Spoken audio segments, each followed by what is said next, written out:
It's a bit of a problem here, really. The drop from, oh, I hear bass to, I am missing all the information happens really abruptly on these. FiiO is well known in the field of personal audio. They cover almost everything in this area: headphones, DAC dongles, DAPs. But what they didn't have their hands in before was the speaker game, until now. And right off the bat, they made a few bold choices. Will it pay off? Well, yes, kind of, as well as a bit of not so much. The FiiO SP3 is a near-field active desktop speaker, and it's truly just meant for desktops, as the cord that connects these two really isn't that long. I have a 60-inch desk, and it was borderline for what I needed there. It's really not a small cable either, and I'm assuming that's due to its dual functionality, powering the speakers, as well as controlling and powering the LEDs they have at the bottom of each enclosure. I personally didn't need the LEDs, but I also have no doubt that there will be people that also buy them for the exact reason that they have them, so it's just kind of a whatever for me. I don't know how big of a difference it would make, but if they sold one with or without at a cheaper price, I would likely go the way of the discount because they come in right around $300, which honestly felt like a bit of a stretch here. There's a lot of competition in this area that does it for less. The SP3 does some things well and is unique, but let's break this down further into some of the good and also some of the not so great. We're going to take a quick break from the video to talk about the sponsor of today's video, Aura. I feel like the scammers have been working overtime over the holidays. When I look at my email, phone messages, and unanswered calls, it's completely littered with scams. Everything from that missing FedEx package email with half the words spelled wrong, to a voicemail that you missed your last 10 years of taxes, and you promptly need to pay, over the phone of course. If you're unaware of what a data broker is, it's an awful business, really. They gather your personal information, things like your birthday, religion, income, address, and your shopping habits, and then sell them to organizations for things like targeted marketing and robocalls. I personally don't like the idea of random people, companies, or even hackers having access to my personal data. And this is where Aura, today's sponsor, can help. Aura will automatically send removal requests on your behalf during the free 14-day trial. Really nothing to lose here. It's a great deal. You get an app and a service that really does the work of several all in one. You get a service that cleans up your online presence. It works behind the scenes to get you removed from data brokers, which in turn can reduce the targeted marketing and the robocalls. Credit alerts, so you'll be the first to know if someone's attempting to open a credit card in your name. A VPN for safe browsing, really the best way to shop and browse, anonymous and encrypted. Virus and malware protection, not only for your computer, but for your mobile device too. A password manager, which keeps all your passwords secure in one location. This is a big one. A lot of people avoid complex passwords for the fear of forgetting. This takes care of that worry. You can even manage what your kids can and can't do on their devices. Restrict apps, screen time limits, provide windows of use. Take your personal data back. Just click on the link in my description. Go try Aura for 2 weeks absolutely free. They're giving you a free 2-week trial here. If you like it, keep using it. There's really a lot offered here. Again, the link is https://aura.com/Kuykendall. Link below in my description. Nothing to lose here. Put your information in and see what comes up. Slow down these robocalls and get protected. It's certainly a compact speaker, which is nice, and it's not very common to find something this small in the marketplace that isn't total garbage. That's definitely a positive that caught my attention. It's a two-way bass reflex speaker. It features a 3.5-inch carbon fiber woofer and a 1-inch in-house developed silk dome tweeter. Each speaker uses a 2-channel Class D amp, outputting 10 watts for the tweeter and 30 for the woofer. Obviously, a 3.5-inch woofer isn't going to shake the walls here, and I can report that it does not. But at the same time, the bass extension that it does produce is better than I would have expected. The tweeter, on the other hand, is more where this product shines, I would say. The build quality on these is great, and it matches the price point or even exceeds it. The cabinets are assembled of 2 pieces of cast aluminum, something we rarely see, a really unique design, and it really adds a nice bit of weight to the speakers. The speakers themselves don't look or feel cheap in any way. They also appear to be really well dampened against vibrations and resonances. As I mentioned before, the bottom of the enclosure houses the LEDs. There's a button on the back here so that I can cycle through a few various different modes. So I'm pretty happy with the enclosure. It's well built, it's a unique build, but now we're going to get into a few of the gotchas with this one. If you haven't already, please consider liking and subscribing to the channel.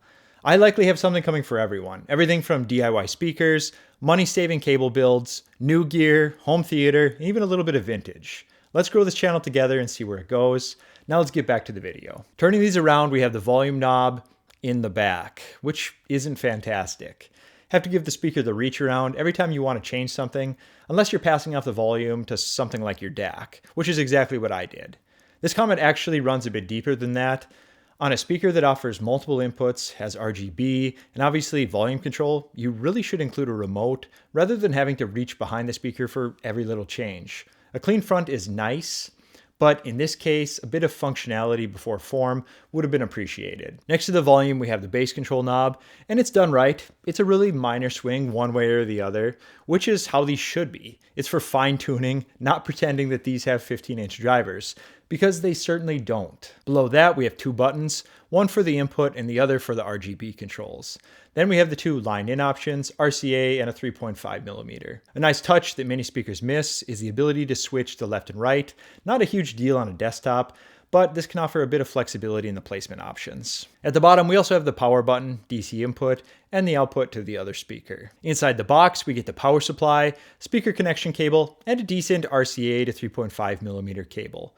Beyond that, a couple of options for stands, if you want to call them that, one flat and another for an angle, which is likely the one that you'll gravitate to for desktop use. They're both made of rubber and they do a pretty good job with isolation as well as just keeping things in place without the speakers sliding around your desk. Now let's get right into the sound review on these. First of all, when you look at the size of these, it should be quite obvious they won't produce any significant bass. Realistically, we're looking at something like 75 Hz, and then it's a steep drop. The bass they do produce is decent, but don't expect any layering effect or full-bodied sound like you might get from something that covers more of the bass region. It's a bit of a problem here, really. The drop from, "Oh, I hear bass," to, "I am missing all the information," happens really abruptly on these. This is where I should have been able to say, you can simply add a sub and fill in the sound. But unfortunately, these do not offer a sub out, which is really a miss here. Bass management on these would have brought them to a completely different level and removed much of the criticism. The mid-range on these is alright, but sounds a little bit scooped out. It might be an area you want to introduce a little bit of EQ to bring that upper mid-range back to something around neutral. Definition, clarity, nothing really jumping out that distracts myself from what you're supposed to be hearing in this range. Neutral doesn't need to be the be-all, end-all type sound. Many people out there would prefer what you might call more of a fun sound, the U or V shape, and I totally get that. But with the limitations on extension, it might come across as just missing data without the bass being filled in with a sub here. The treble is likely my favorite part on these. I felt like the tweeter performed and the woofer simply did what it could with the size of enclosure it had. So, not a whole lot. The tweeter brought out the right amount of detail without becoming too shouty or sharp, an energetic sound that really shouldn't leave you feeling fatigued after a short while. I can't really knock the bass presence too hard here, as it's what's kind of expected from this design, so we really needed the mids and highs to make up some ground here, and while it wasn't a total flop, they left a bit to be desired as far as a full sound, just a few too many misses in the frequency range. For the casual user, gaming, and informally listening to music, these might do exactly what you're looking for, especially if you have any space limitations. I just want to be clear, this isn't going to be for the person looking to do critical listening. I think FiiO did some things right here too. They nailed the build quality. The shape or ribbed look might not be for you, but it's certainly a really solid design and of good quality. The size will bring compromises, and I wish some of these were addressed a bit further, but you can't knock what they did accomplish here. The compact size cabinets will be a hit for space limited people. The placement was really simple. They offer a decent sound quality. Not really audiophile type sound, but like I said several times over, a cabinet of this size won't perform magic. And if you really need just everything on your desk with LEDs, this is likely the best quality powered speaker with LEDs, so they have that going for them. As for what I'd like to see next time, let's keep that great build quality, but bump up the enclosure size just a touch so that we can get a little bit more extension. Something like this should really also have Bluetooth at this price point. There's a lot of competition here, and simply LEDs and a great enclosure won't seal the deal here. I think my biggest gripe was likely the missing sub out. A speaker this small just flat out needs it. Not everyone needs a sub depending on their space, but why not open up the capabilities here with this simple addition? So for that reason, I can't suggest this for the audiophile with the primary intention of music. I would say this is more of the hybrid user who might be a gamer first, music second, and has space limitations. It would do just fine for that. Not every speaker is going to be a winner, must-have buy. This one could just use a few things to make it a better value.